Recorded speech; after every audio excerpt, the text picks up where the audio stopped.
This is a fan-generated show. If you would like to support us, please go to jamieglazov.com, and also don't forget to subscribe to our YouTube channel. All your support is greatly appreciated. Good evening. Welcome to the Jamie Glazov Moment. Tonight, Joy Reid's smear of Sebastian Gorka and other counter-jihadists.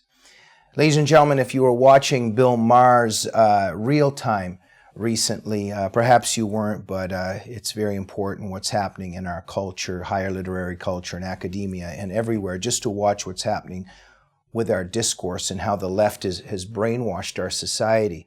This MSNBC anchor, Joy Reid, engaged in a vicious, but yet very typical slander, a smear of truth-tellers about jihad, including Sebastian Gorka.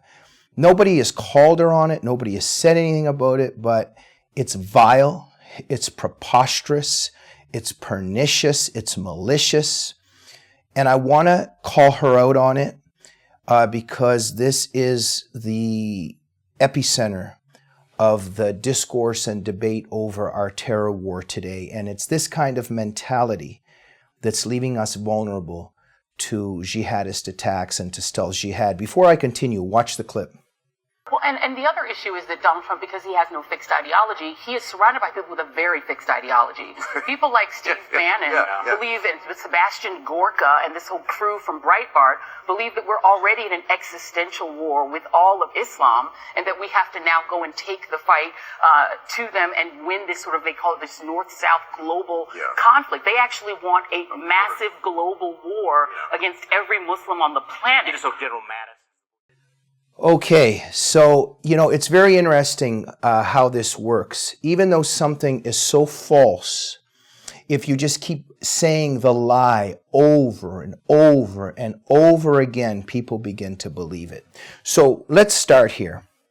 In terms of, she mentioned Bannon, the Breitbart crew, but Sebastian Gorka is in there, right? So, and this is crucial to bring up.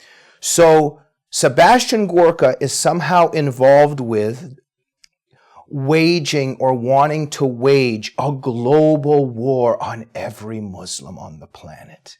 Okay, so again here, somehow the people who want to protect us from jihad somehow hate every Muslim on the planet and want to wage war on every Muslim on the planet. This is based, first of all, on so many lies, but I want to even just single out Sebastian Gorka here because there's an extra lie here. So let's just begin with this. There is a debate in our culture. There is a debate in the realm of counter-jihad where some argue that the problem is Islam and others argue that it's not necessarily Islam, but it's the extremists within Islam, and that the problem is not necessarily Islam, but it's radical Islam, or it's the extremists within Islam. And others, for instance, like Robert Spencer, would argue that the problem is Islam and not to make it cloudy and talk about radical Islam or extremists, etc. Right? So whatever you think of that debate, if you read, for instance, Sebastian Gorka's book, Joy Reid, exclamation mark, hint, hint, hint, read a person's book before you put the person's name in your mouth, okay? If you read Sebastian Gorka's book, Defeating Jihad, Sebastian Gorka very clearly states that the West is not at war with Islam. Okay? So, and there's quite a bit of debate on the counter-jihad movement with him. There's a disagreement there with Sebastian Gorka on this issue. But Gorka is more or less on the side of that there's extremist elements within the Islamic world and that there's perhaps extremists that are manipulating Islam. Whatever particular angle that he's arguing that if you would like to go read into and look up his work and read Defeating Jihad, he categorically states that we are not at war with Islam.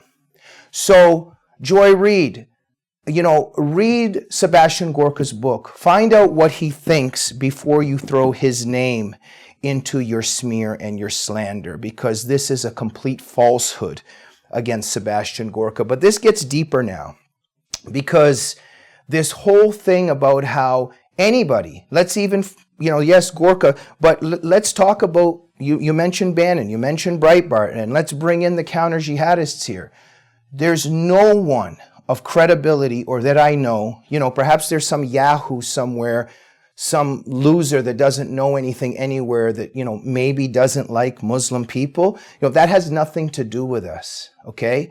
In terms of the legitimate people, the scholars, the leading movement of in terms of the leaders of the counter-jihad movement, whether it be scholars like Nani Darwish or Brigitte Gabriel, or maybe there's David Horowitz and Steve Emerson and Andy McCarthy, Robert Spencer, Pamela Geller, Sebastian Gorka. There is no one that has a problem with all Muslims. And if you read all of these works, if you read Sebastian Gorka's book, or if you read Breitbart every day, or Front Page Magazine every day, or Jihad Watch every day, nowhere does it say anywhere that the West should wage a global war on every Muslim in the planet. This is simply a lie. So Joy Reid says also in that clip that somehow, we're at war, with Islam, and that there's these crazy people that think that we're at war with Islam. Joy Reid, second lesson here, significant lesson here. Joy Reid, if you don't have a problem with Islam, you see, it's a bit problematic in one sense, because whether you have a problem with Islam or not, Islam has a problem with you, okay? So, and again, I'm not saying all Muslims. I'm going to get to this in a minute, because the left always conflates Islam with all Muslims because they have a totalitarian mindset. They can't believe that there's actually individuals on the planet that might think differently from somebody else, but I'm going to get to that. Joy Reid, there is such a thing called Islamic Jihad. Okay? So if you go to ISIS, study ISIS, if you study Boko Haram, if you study Al-Qaeda, see, look at what they say, what their belief system is. When they behead people, they kind of point to Surah 47:4, which teaches to smite them at their necks wherever you find them. When they commit and perpetrate acts of jihad, they kind of point to Surahs 9:5, Surahs 9:29, things like that, which teach to wage war and slay unbelievers wherever you find them. The issue here, Joy Reid, is that there are totalitarian expansionist movements: communism, fascism, Islamic supremacism. Islamic supremacism finds its inspiration and sanctioning in Islamic texts.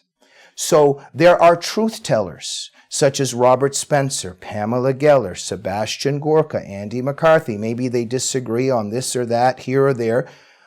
Steve Bannon, Breitbart, Front Page Mag, David Horowitz. Whatever our disagreements may be about whether it's Islam or extremists in Islam, etc., there is one agreement amongst us, that we would like to protect the West and ourselves from Islamic supremacism, and that it's important to be honest about the texts that inspire and sanction Islamic supremacism. Okay? So my question to Joy Reid, if by any chance you're watching this, would be, how do you propose that we defend ourselves from Islamic jihad when the people in our culture, like Robert Spencer, this is all Robert Spencer actually is doing, and I don't mean he's doing little, I just mean what his emphasis is. You go to Jihad Watch, he shows what the latest jihad attacks are, and then he explains how the sanctioning and inspiration for this are jihadist texts and Islamic texts. There is nowhere where he condones or tries to say that there's a war that needs to be waged on every Muslim on the planet. We are simply concerned with the Islamic supremacist movement and on its foundations. So this is a lie, and it needs to be called out because it is perpetually said by Joy Reid, people like Joy Reid and all the people that believe in this. So let's analyze this a little bit further, because this is crucial, because this kind of jihad denial is what it is. It leaves us vulnerable. It leaves us vulnerable to the Tsarnaeus brothers coming to our territory and perpetrating the Boston Marathon massacre. It leaves us vulnerable to the San Bernardino attack, to Orlando, to Fort Hood, to all these terrorist attacks. Jihad denial enables these attacks.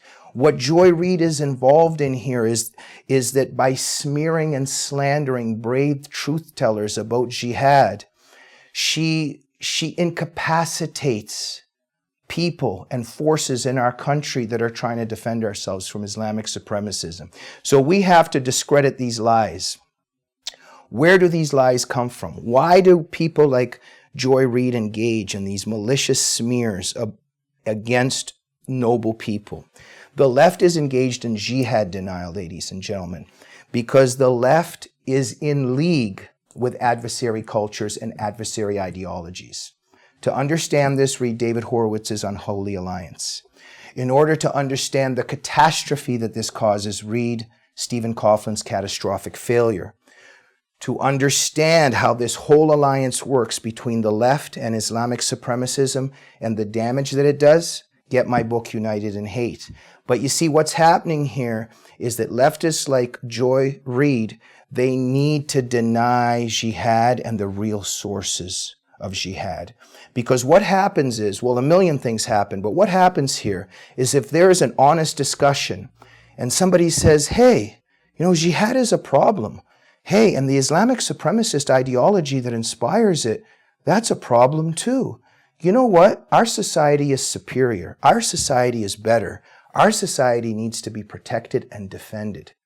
This is a nightmare for any leftist because the leftist wants to attack this democratic capitalist society, wants to destroy this culture and this civilization. So, and one of the tactics that they engage in, and this is crucial to point out here, is what Joy Reid does in that clip and what these leftists and the members of the Unholy Alliance do constantly. And by the way, the Unholy Alliance is the alliance between the left and Islamic supremacism. The moment they hear Islam, they say all Muslims. So if all you do is basically say, oh, Surah 9:5 legitimizes jihad. If you say Surah 4:3 legitimizes taking sex slaves and raping unbelievers in Islam, Surah 4:3.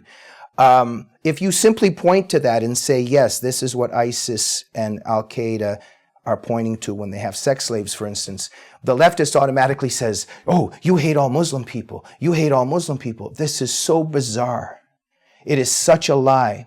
But here's the key. Why they do this, besides wanting to lie and smear good people and truthful people, they themselves have a totalitarian mindset. Because, you see, leftists live in groupthink.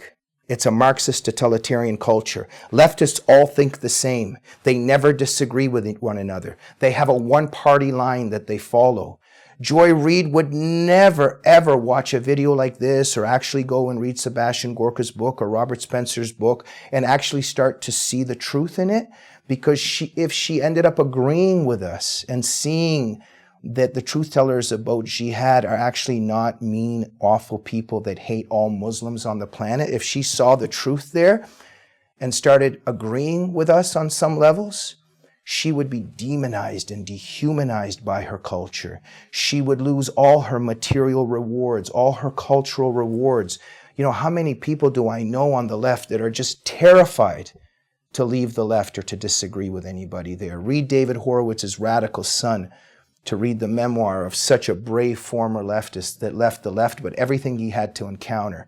But the key here is that because they all engage in this groupthink, they immediately project this and think everybody else is engaged in groupthink. So when they hear Islam, they can't imagine that there's a Shireen Qudosi who actually wants to reform Islam. She's a Muslim, but she tells the truth about the problem with the text and wants to reform Islam. That there's people like Zudi Jasser, there's people like Asra Nomani, and even, for instance, my cameraman here on this show who happens to be a Muslim.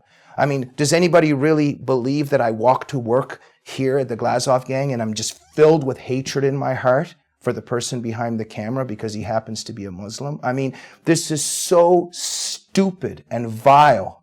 So I am repeating one more time that the truth tellers about jihad are not haters of all Muslim people. We recognize that there are people born in the Muslim world that don't agree with their ideology and with the ideology of the religion within which they were born. And they were never given a choice whether they wanted to be Muslim or not. Many of them simply have that label. Many of them want to reform Islam. Many of them simply don't know anything about the teachings in the Quran and the Hadith and don't follow it, etc., etc., etc. We don't have a problem with these people.